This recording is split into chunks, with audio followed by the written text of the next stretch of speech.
এক এবং নির্ধারিত 100টি থেকে 72। আমি অনুরোধ করছি বক্তব্য অসীম রায়কে কেরালা থেকে রাধে রাধে বক্তব্য শুরু করুন। রাধে রাধে প্রণাম। জয় গুরু শ্রী গুরু শ্রী রাধা রমন জয়তু ভজন তাই গৌর রাধে শ্যাম জপ হরে কৃষ্ণ হরে রাম। আজকের এই মহাযজ্ঞে উপস্থিত সকল ভক্ত পরিবার ভক্তিমতী মায়েদের শ্রী চরণ আমার প্রণাম এবং পরম পূজ্য বাবাজির শ্রী চরণ আমি কোটি কোটি প্রণাম জানিয়ে শ্রী শ্রী গীতা মাহাত্ম্য পাঠ করার চেষ্টা করছি। ওম নমো ভগবতে বাসুদেবায়। ঋষি শৌনক বললেন, হে সুত, প্রাচীনকালে নৈমিষারণ্য মহামুনি ব্যাসদেব যে শ্রী গীতার মাহাত্ম্য বর্ণনা করেছেন সেটি যথাযথ আমার নিকট বলো। সুত বলিলেন, হে ভগবান, আপনি উত্তম প্রশ্ন করেছেন। এই মাহাত্ম্য পরম গুহ্যতম, এটি সুন্দরভাবে বলতে কেই বা সমর্থ। শ্রীকৃষ্ণের মাহাত্ম্য সম্পূর্ণ অবগত আছেন কুন্তিপুত্র অর্জুন, বেদব্যাস এবং বেদব্যাস তনয় সুখদেব, যাজ্ঞবল্ক্য এবং মিথিলাধিপতি জনক এর ফল সামান্য জানেন। এছাড়া অন্যান্য ব্যক্তিগণ এর ফল শুনে গীতার মাহাত্ম্য লেশমাত্র কীর্তন করে থাকেন। আমিও বেদব্যাসের শ্রীমুখ থেকে কিছু শুনেছি, সেই কথাই আপনাকে বলছি। সমস্ত উপনিষদ যেন গাভীর স্বরূপ। সেই গাভীর দগ্ধা গোপাল নন্দন শ্রীকৃষ্ণ এবং পার্থ হলেন সেই গাভীর বৎস স্বরূপ। বৎস যেমন নিজ মাতার দুগ্ধ পান করে প্রতৃপ্ত হন, অর্জুন তেমন এই উপদেশ অমৃত পান করে প্রতৃপ্ত হয়েছিলেন। চিরদিনের জন্য তার ভবক্ষুধা মিটেছিল।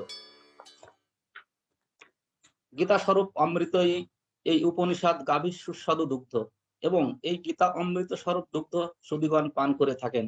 যিনি অর্জুনের সারথ্য কাজে ব্রতী হয়ে 3 লোকের উপকারের জন্য এই গীতা দান করেছেন, সেই পরম আত্মা স্বরূপ শ্রীকৃষ্ণকে নমস্কার করি।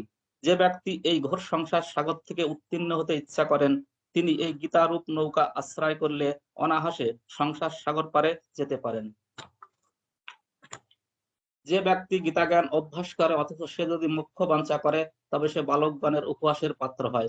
যারা গীতা শাস্ত্র দিবারাত্রি শোনেন বা পড়েন, তারা মানুষরূপী দেবতা, এতে কোনো সন্দেহ নেই। গীতা জ্ঞান উপদেশের দ্বারা অর্জুনকে শ্রীকৃষ্ণ তথ্য জ্ঞান শিক্ষা দিয়েছিলেন। এতে সগুণ ও নির্গুণ ভক্তি তত্ত্ব আলোচিত হয়েছে। ভক্তি ও মুক্তি বিশেষ গীতার 18টি অধ্যায় হলো 18টি সিঁড়ি, যার দ্বারা কর্মচিত্ত শুদ্ধি লাভ হয়। প্রেম ভক্তের কর্মে অত্যন্ত উন্নতি লাভ হয়ে থাকে।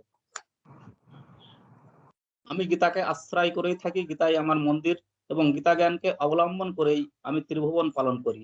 গীতাই আমার ব্রহ্মতত্ত্ব প্রদায়িনী পরমাবিদ্যা অনিবর্চনীয়া পদান্তিকা গীতা অর্ধমাত্রা। হে অর্জুন, গীতাকে যে যে নামে অভিহিত করতে পারা যায় তা আমি তোমার কাছে ব্যক্ত করছি। এসব নাম কীর্তন করলে সমস্ত পাপ তখনই ধ্বংস হয়ে যায়। গঙ্গা, গীতা, সাবিত্রী, সীতা, সত্য, পতিব্রতা, ব্রহ্মাবলী, ব্রহ্মবিদ্যা, ত্রিসন্ধ্যা, মুক্তি গেহিনী, অর্ধমাত্রা, চিদানন্দা, ভবগ্নি, ভ্রান্তি নাশিনী, বেত্রয়ী, পরানন্দ, তথার্থ জ্ঞান মঞ্জরি। এই নামসমূহ যে ব্যক্তি নিশ্চল চিত্তে নিত্য জপ করেন, তিনি জ্ঞান ও সিদ্ধি লাভ করে পরিণামে পরম পদ প্রাপ্ত হন।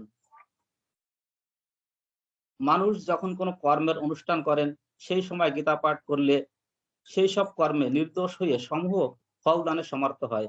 শ্রাদ্ধকালে পিতৃপুরুষের উদ্দেশ্য গীতা পাঠ হলে তারা নরকে থাকলেও আনন্দিত হয়ে স্বর্গে যান।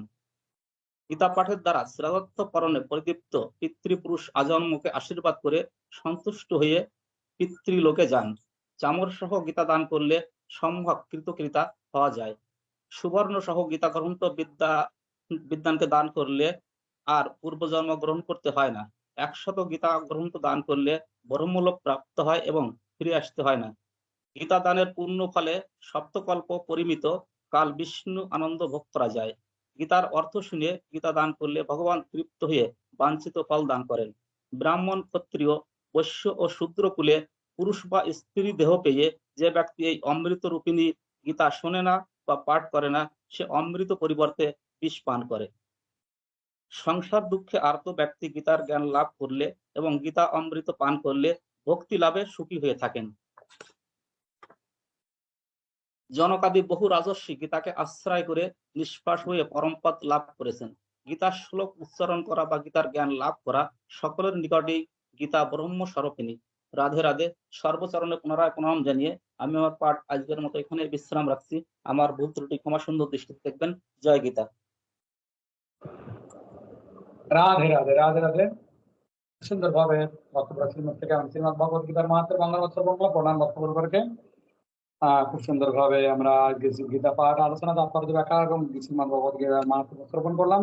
এখন আলোচনার উপর ভিত্তি করে যদি কোনো প্রশ্ন জিজ্ঞাসা থেকে থাকে আপনারা রাখতে পারেন। আমরা যেখান থেকে যে অবস্থায় শ্রবণ করছি আজকে আলোচনার উপর ভিত্তি করে বা পারমার্থিক উন্নতি সাধনের জন্য যদি কোনো প্রশ্ন জিজ্ঞাসা থেকে থাকে রাখতে পারেন রাধে রাধে। পরবর্তীতে শ্রী শ্রী নাম সংকীর্তন পূর্ণ বক্তব্য শ্রদ্ধা দামোদর দাসকে প্রস্তুত থাকার জন্য অনুরোধ রাখছি। স্বয়ং ভগবান শ্রীকৃষ্ণের মুখে অমৃত ধারা বয়স আমার সম্মুখে সেই দ্বারা গীতারান বড় পরিচিত সর্বশ্রেষ্ঠ শাস্ত্র বলে ভুবনে বিদিত এনে সুধা মাঝিদের মন নাই রয় জন্ম তার বিদ্যা যায় জানিও নিশ্চয়। পরম দয়াল পূজ্য বাবাজি সংকলিত বাণী শ্রবণ করলাম। মনে সকল প্রশ্ন জিজ্ঞাসা নেই, আমরা সরাসরি এখন